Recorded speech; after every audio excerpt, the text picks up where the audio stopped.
transition écologique, c'est que pour accélérer cette transition de manière totalement naturelle, s'il y a des insectes qui sont arrivés dans les parcelles qui attaquent les plantes, comme Ali l'a dit, il y a des prédateurs aussi qui sont normalement là pour défendre. Maintenant, comment rapporter ces prédateurs?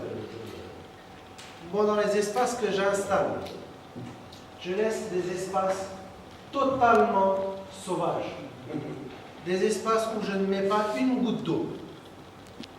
En général, ce sont les clôtures des terrains. Et quand je peux, à l'intérieur du terrain. Pourquoi? C'est que naturellement, dans ces espaces, ce qui doit pousser va pousser et les écosystèmes se créent naturellement.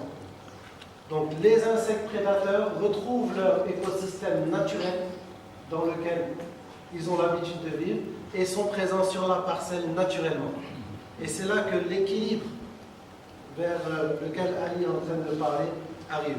Et Ali, je suppose que toi, dans ta parcelle, il y a cet espace-là où jamais tu mets les pieds même.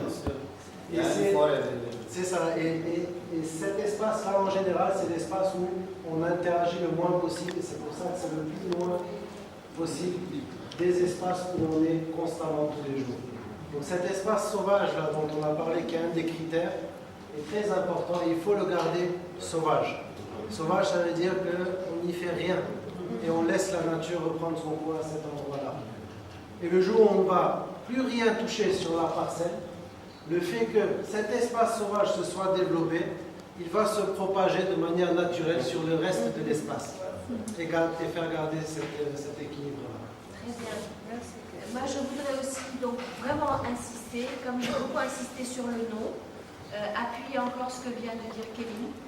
Vraiment, encore une fois, quand on visite les Tolucas, on se retrouve parfois avec des rangées d'oignons, des rangées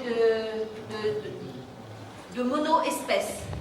Donc vous avez compris que la force même, c'est de mélanger à l'intérieur d'une même culture toutes les espèces. Maintenant, il y en a qui vont ensemble, d'autres qui ne vont pas ensemble.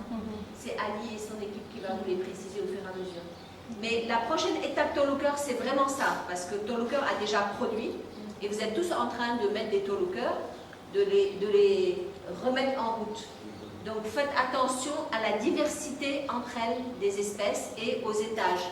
Il y a toujours un peu d'ombre, par exemple, on va avoir le Nebedai, Moringa, qui va couvrir le sol et qui va vous permettre de cultiver l'aubergine en dessous. Ça marche très très bien ensemble.